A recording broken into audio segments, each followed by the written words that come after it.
Many people will tell you that if you're buying a tripod, you may as well invest in something with decent quality because it will last you for many years, especially beyond the life of a camera body. And you should avoid the cheap ones. But what if you find one that's cheap because it's on a 24-hour flash sale? Can you get something that's cheap and good quality? Well, let's find out more.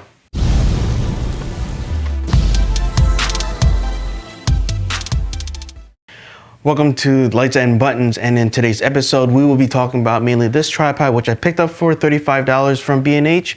This was a 24-hour flash sale deal that I hopped on really quick because originally it was selling for $170, so 79% discount. I can't really complain, but is it any good?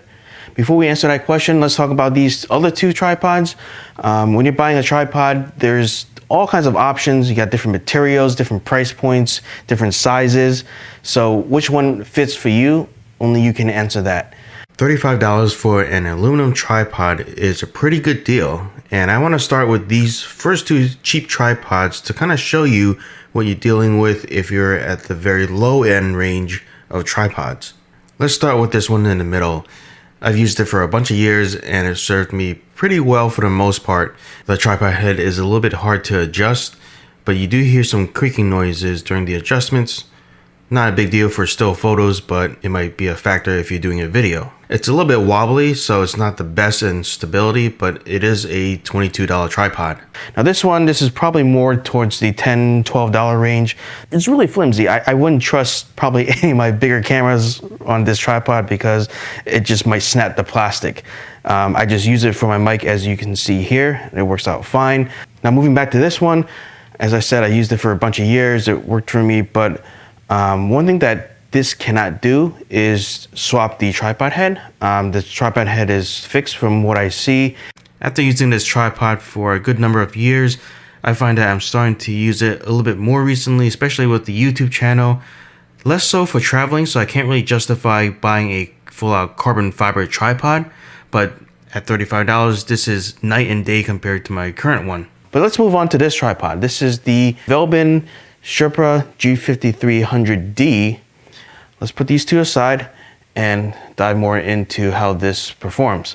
When you open the box, it's pretty simple. There's the tripod itself, a case, and some documentation. This is pretty decently stable. I don't really hear anything rattling.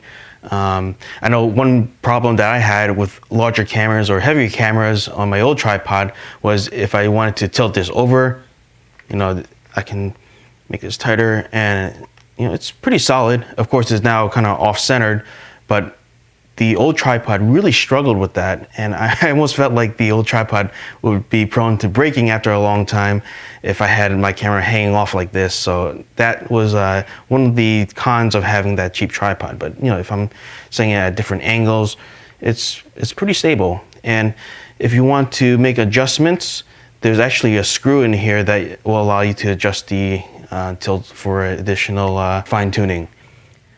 Let's talk about the quick release plate. If I pull this latch back, this will allow the camera to be released from the tripod, but notice I can let go of the camera and it won't fall immediately. That's a good design because if you accidentally trigger this latch, you don't want the camera just to fall to the ground. So it will prevent, if you wiggle it a little bit, you can let go, it'll still hold on to it. And to remove it, you have to tilt it and then slide it out diagonally. So that will allow you to take the camera off the tripod and then you reverse that to put it back on and it will snap in place. Now one thing after latching I noticed is that it does wiggle quite a bit.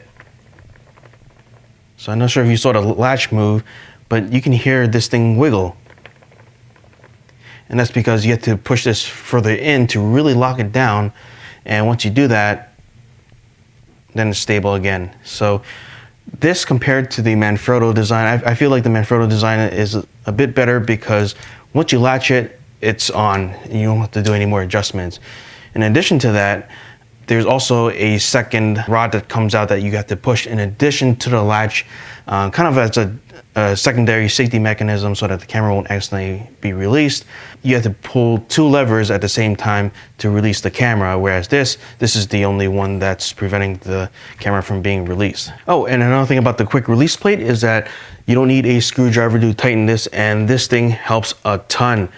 I don't know how many times I'm stuck without a screwdriver and I need to use a coin or use my fingernails, and it's super annoying to try to get this tightened to a camera, whereas this, you just fold out the latch, twist it, and you're ready to go.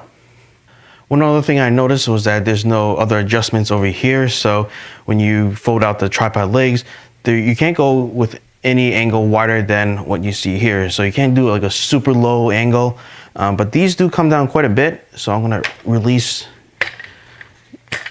these legs over here. Lock these here. So if you're doing something that's lower and you still want to use this tripod, this is as low as it gets, and you know, there's no additional adjustments that I can do to kind of widen these legs to lower the tripod. So I guess I can kind of go on my knees and take pictures from there if I'm low to the ground. But just to let you know, this doesn't go out any further. I do notice I guess this is a thread for the camera down here. I haven't tried that out yet.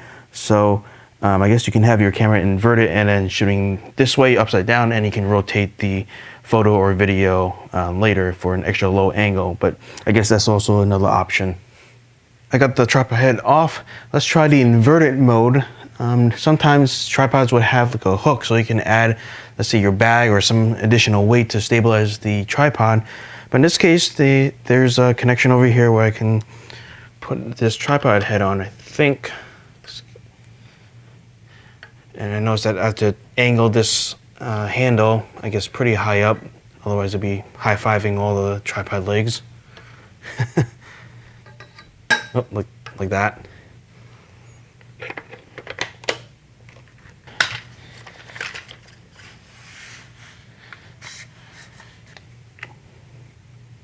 Look at that, super low angle.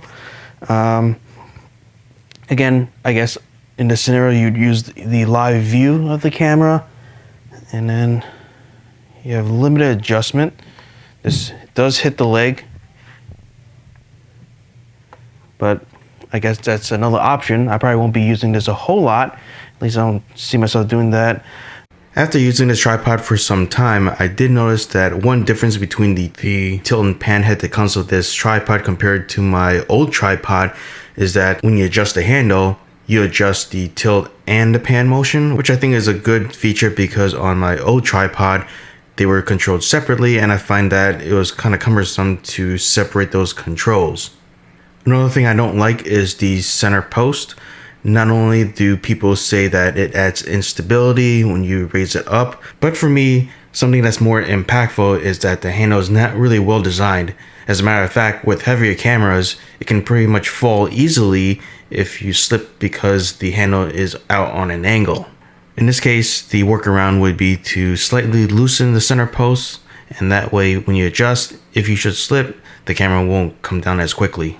This tripod is heavier than a plastic tripod as expected, but there are different options for other lightweight tripods. Speaking of weight, make sure that the weight limit meets your needs, because for me, I like to use some heavier lenses as well as a battery grip on my camera, and this can vary from person to person. There are definitely other things that I didn't cover in this video, so if you have other tips and tricks you'd like to share, feel free to drop them in the comments below. That's it for today's video. Thanks for watching. Hopefully you enjoyed it. I had lots of fun playing around with this tripod, and I do look forward to actually using this, not in this configuration, but with the Manfrotto ball head. I know this is super popular. This came out, so the sale started at midnight Eastern time, and they had like 4 different models. Within 2 hours, it was already sold out. So I saw one by one it was selling out, and I'm like, okay, this works for me. I clicked buy, and I think I was like one of the last people to order this particular model before it sold out. So there I lucked out. Sometimes these things sell pretty quickly. Others they last throughout the 24-hour period. But anyway, I'm pretty excited. Again, thanks for watching, and I look forward to seeing you in the next video. See ya.